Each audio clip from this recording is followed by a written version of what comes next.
Déstabilisation de la transition malienne. Alassane Ouattara s'associe à des bandits pour renverser le gouvernement malien depuis Abidjan. Les opposants maliens sont reçus à Abidjan avec le tapis rouge. Gîtes et couverts leur sont offerts. Le 10 février 2022, une certaine opposition malienne annonçait qu'elle ne reconnaîtrait plus les autorités de la transition à compter du 25 mars 2022. Chris Yapi, via son compte Twitter, se demandait alors où cette opposition prenait ses mots d'ordre. J'avais donc invité les médias internationaux à écouter l'audio que j'avais rendu public, une conversation téléphonique entre Alassane Ouattara et Boubou Cissé, ancien premier ministre d'Ibeka, pour comprendre l'origine de cette forfaiture. Dès cette sortie, j'avais alerté qu'Alassane Ouattara était à la manœuvre avec cette prétendue opposition et qu'il était impératif pour les journalistes de faire un effort d'objectivité. Quelques semaines plus tard, nous apprenons que 8 partis politiques maliens, regroupés sous le titre Mouvement Faso Dambé, MFD, qui ont reçu gîtes et couverts à Abidjan, à qui l'on a déroulé le tapis rouge, dont les caisses sont alimentées par l'argent du cacao ivoirien, se sont réunis et ont commencé à exécuter le plan machiavélique du coup d'État qu'Alassane Ouattara veut perpétrer au Mali.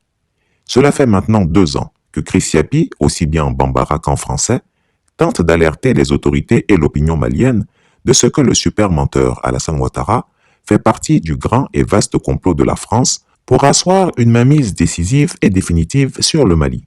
Si on cherchait encore des preuves, elles sont maintenant établies et sous nos yeux. Si hier, Alassane Ouattara essayait de naviguer en sous-marin, l'audio authentique de sa conversation avec le renégat Boubou Cissé que Chris Yapi a révélé a mis à nu le vaste complot du dictateur ivoirien en intelligence avec des fils félons et infâmes du Mali. Démasqué, Alassane Ouattara a désormais décidé d'agir ouvertement au grand jour. En effet, on le découvre en train d'organiser l'opposition malienne et de la soutenir publiquement dans sa volonté de déstabilisation de la transition.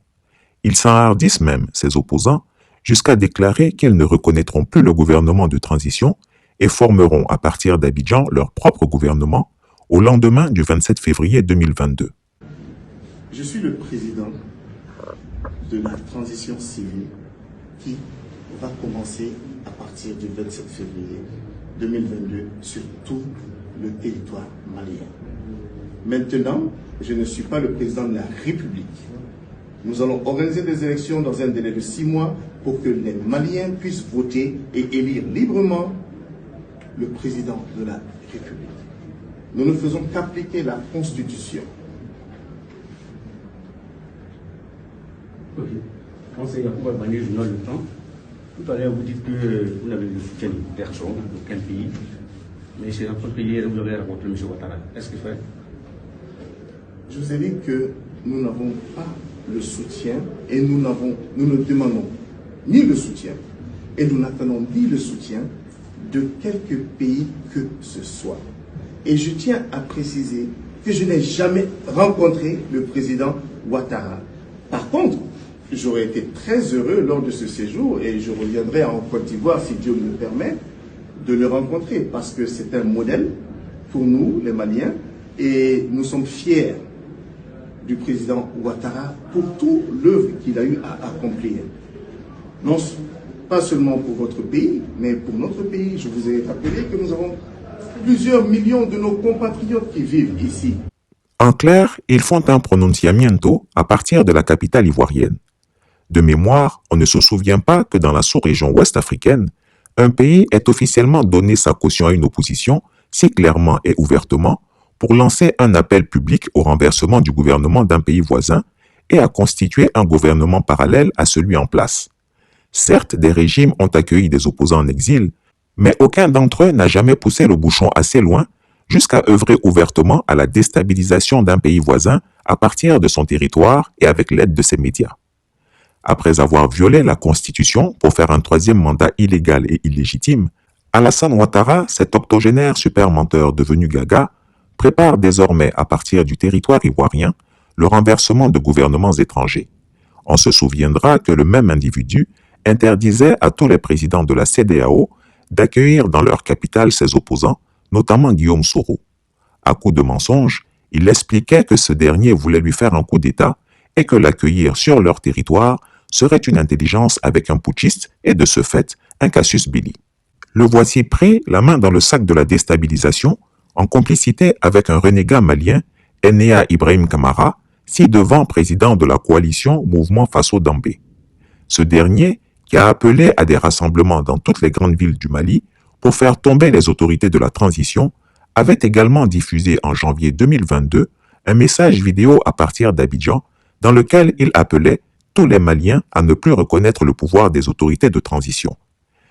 Les partis politiques et les associations regroupées au sein du mouvement Faso Dambé vous invitent tous à ne plus reconnaître le pouvoir des autorités de transition. En effet, le colonel Assimi Goïta et son équipe ont réalisé l'exploit de faire pire que l'ancien régime d'Ibrahim Boubacar Keïta.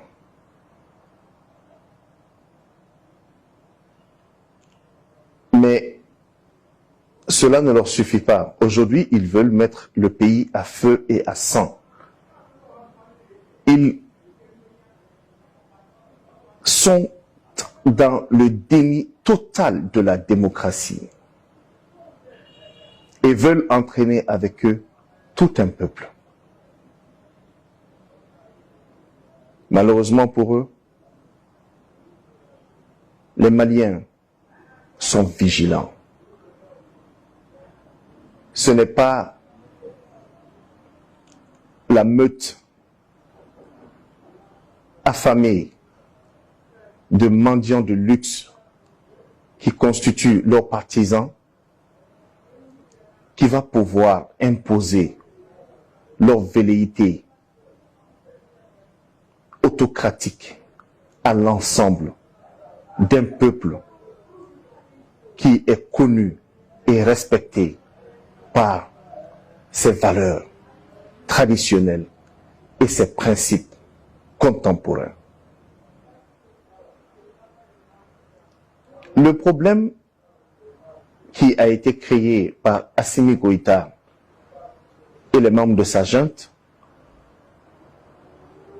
vient du fait qu'ils ne veulent pas organiser d'élections libres, démocratiques et crédibles dans notre pays, alors qu'ils se sont engagés à le faire dans un délai bien précis, alors que par 2 fois ils ont prêté serment devant la justice de notre pays. Aujourd'hui, ils décident tout simplement de se dédire et veulent trouver des subterfuges pour mettre en place leur plan machiavélique. Nous serons là, vigilants, et nous serons le rempart à cette ambition néfaste et nauséabonde pour notre pays. Le Mali est un pays de paix, un pays qui est un ensemble et une mosaïque de cultures. Nous avons toujours eu de très bonnes relations avec nos voisins. Nous avons toujours été dans la posture du sage de l'Afrique.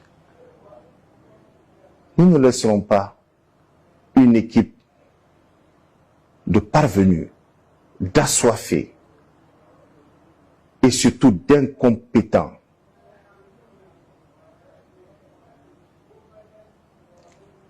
salir l'image de notre pays. Désormais, les forces vives de la nation se mettront en marche pour proposer une nouvelle équipe de transition. Et nous bénéficierons de l'accompagnement de la communauté internationale, mais surtout de l'ensemble du peuple malien. Le Mali est un grand pays. Même si aujourd'hui nous traversons ces difficultés dues à certains enfants belliqueux de notre patrie, nous saurons nous relever et prouver à la face du monde nos valeurs démocratiques et notre maturité politique. Je vous remercie. Mais ce fameux Enea Ibrahim Kamara, président d'un micro-parti politique malien, le Mouvement républicain, est la nouvelle marionnette d'Alassane Ouattara après Boubou Cissé, qui est définitivement grillé. Pour ceux qui ne le savent pas, Enea Ibrahim Kamara est un délinquant de la pire espèce qui, pour échapper à un emprisonnement au Mali pour escroquerie, est venu se réfugier en Côte d'Ivoire et bénéficie du soutien actif des autorités de ce pays. Cet individu, qui se présente comme un ancien banquier, a ouvertement déclaré qu'il sera candidat à la présidentielle malienne de 2022 et bénéficie pour cela d'un appui politique et financier d'Alassane Ouattara.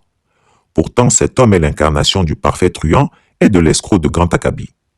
En effet, selon la presse malienne, il a escroqué 500 millions de francs CFA à Mme Rokia Sangaré, opératrice économique, et s'est enfui dès sa libération de prison après avoir payé une caution de 10 millions de francs CFA. Pour rembourser la pauvre dame qu'il avait escroquée, il avait émis 2 chèques sur un compte de la Bank of Africa, BOA. Les 2 chèques, portant respectivement les numéros 46 70 601 d'un montant de 348 250 000 francs CFA et numéro 46 70 603 d'un montant de 136 millions de francs CFA émis au nom de Rokia Sangaré sont tous revenus impayés faute de provision.